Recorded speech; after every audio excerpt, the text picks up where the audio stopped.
David R. Hopkins, President of Wright State University, DAVID-RHOPKINS.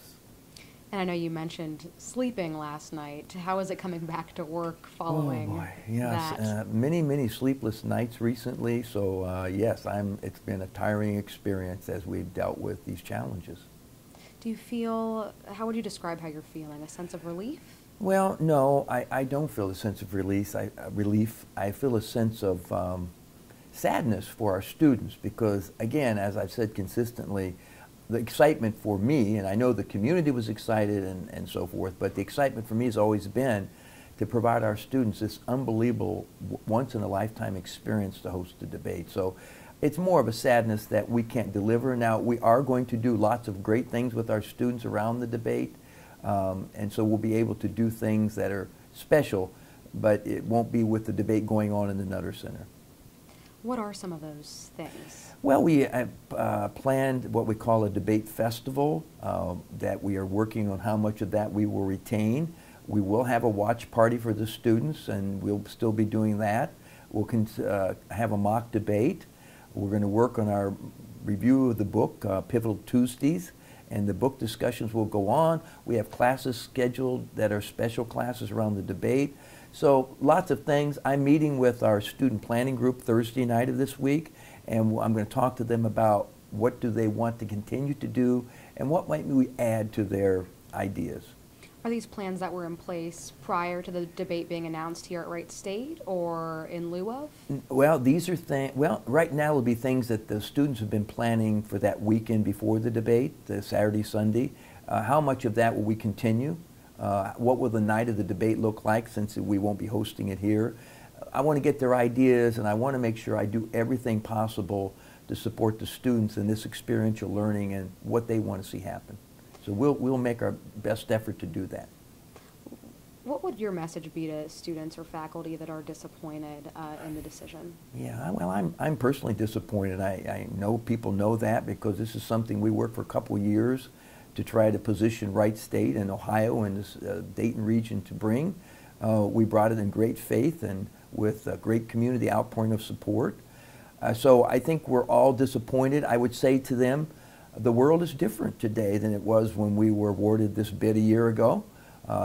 What we found was the escalating costs, the security concerns, the safety of our students, our faculty and staff has to be my #1 priority.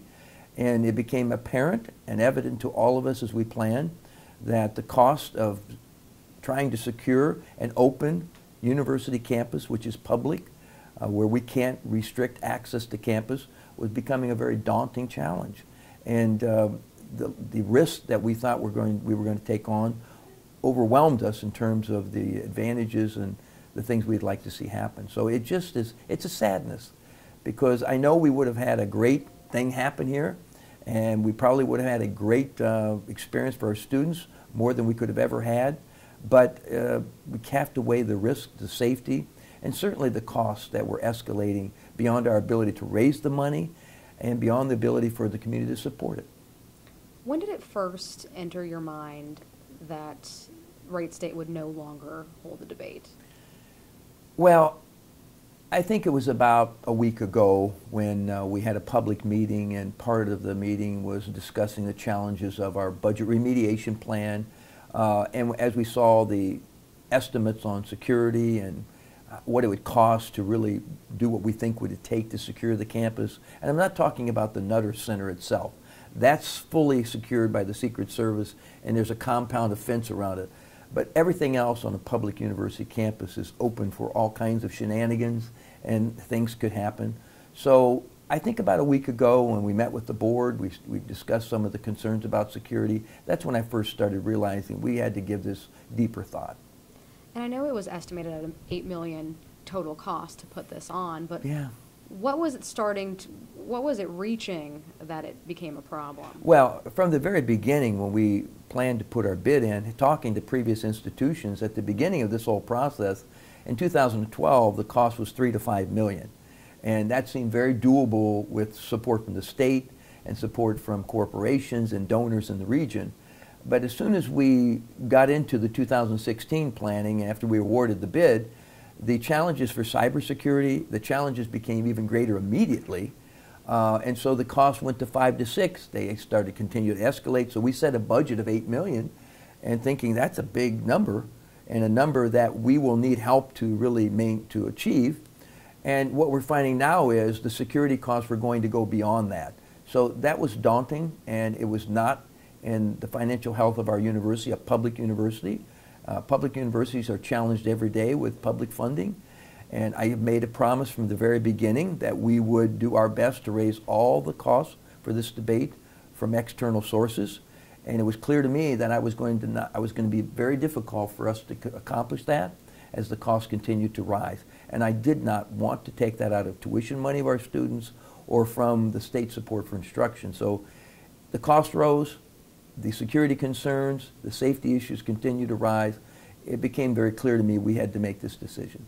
Is there a dollar amount that you can give me that was over the $8 million? Well, I think we're talking about if we really did what everybody was suggesting we do, was almost build a fortress on a public university campus, which I'm not doing. We're not going to do that. This is an educational institution. This was an educational opportunity. For debate is an educational opportunity. It's not a political opportunity. And so it was millions beyond the 8. But it was different estimates, but it was well beyond what we could afford to do. Okay. And it's my understanding a couple of employees were hired solely to focus on coordinating the debates. How much were they being paid, and what's going to happen next? Well, we had 3 individuals, 2 external who were brought on to help with liaison, to help with fundraising, and then one of our internal people to take on some of the duties of overseeing, coordinating this whole effort, which is very complex. I'll be meeting with each of them tomorrow to talk about the next steps, and we'll decide what we do at that point. But the work is going away, so we'll have to decide how we proceed. All right. And some of the faculty members I've spoken to have said that they're worried this might reflect poorly on the university for potential students or potential future employees. What would you say to them?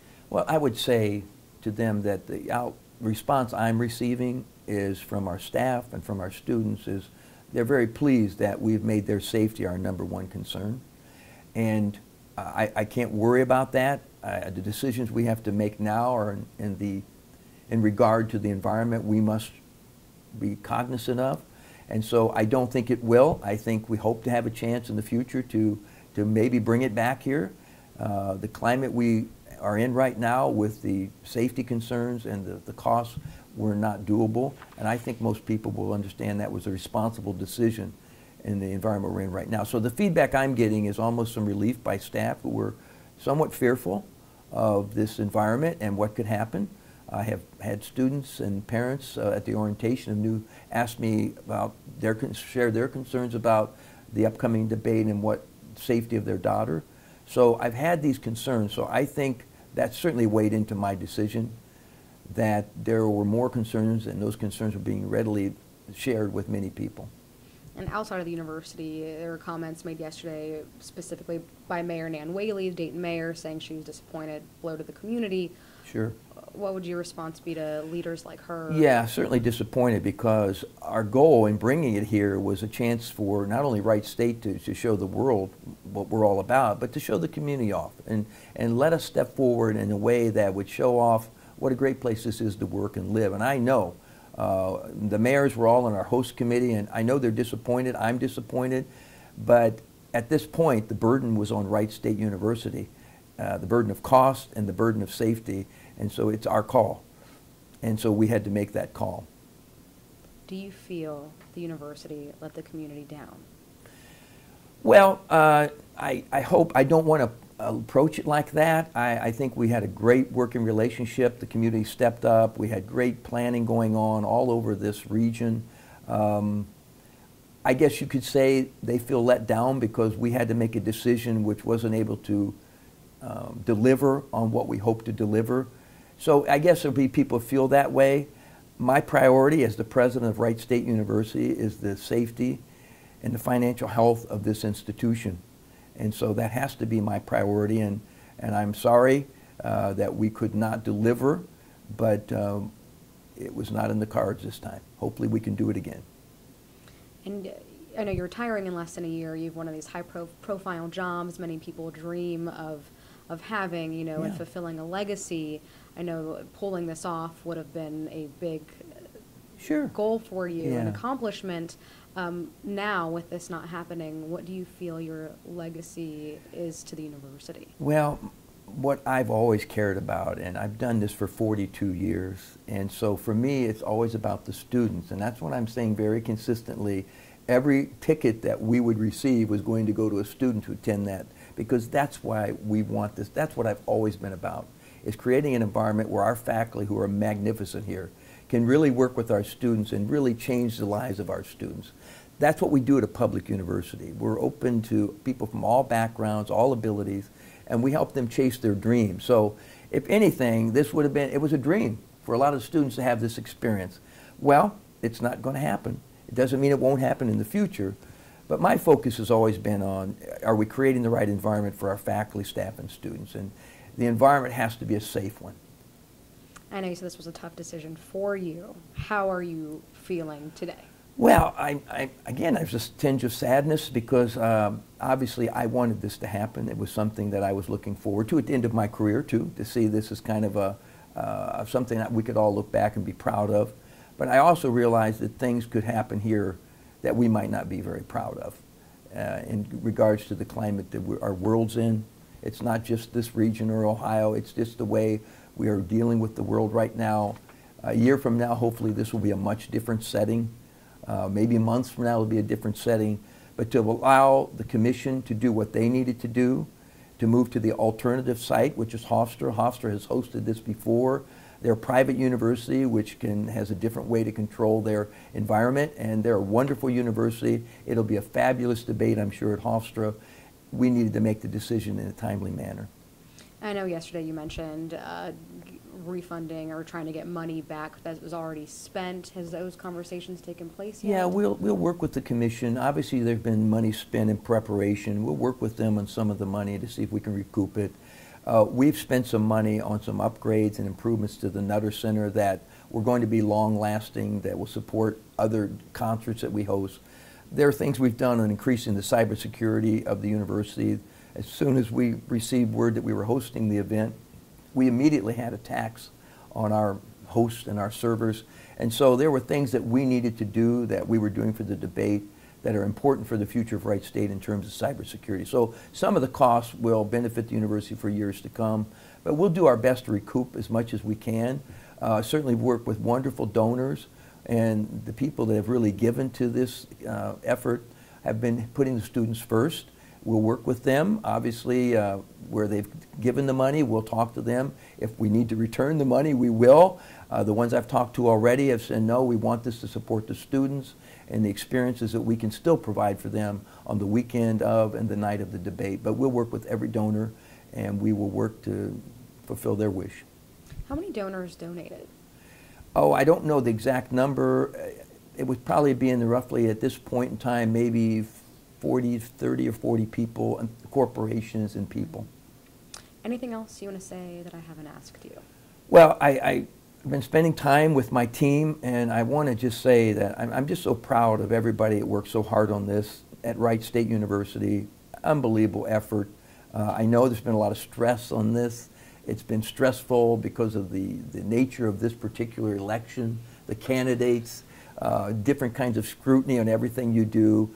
And so I'm really proud of how the team has worked. I'm proud of our students and the way they've planned for this. I'm just proud of everybody at Wright State. And I want to thank the community, the host committee, the people who helped plan this, representation from 18 counties around here. So thank them. I think we learned a lot about how to collaborate very effectively as we plan this. And I think there's going to be a carry forward from that as we continue to look at other things we can partnership on in the region. All right, anything else? No. Okay. 2 seconds. Okay. Thank you for coming. Thank you.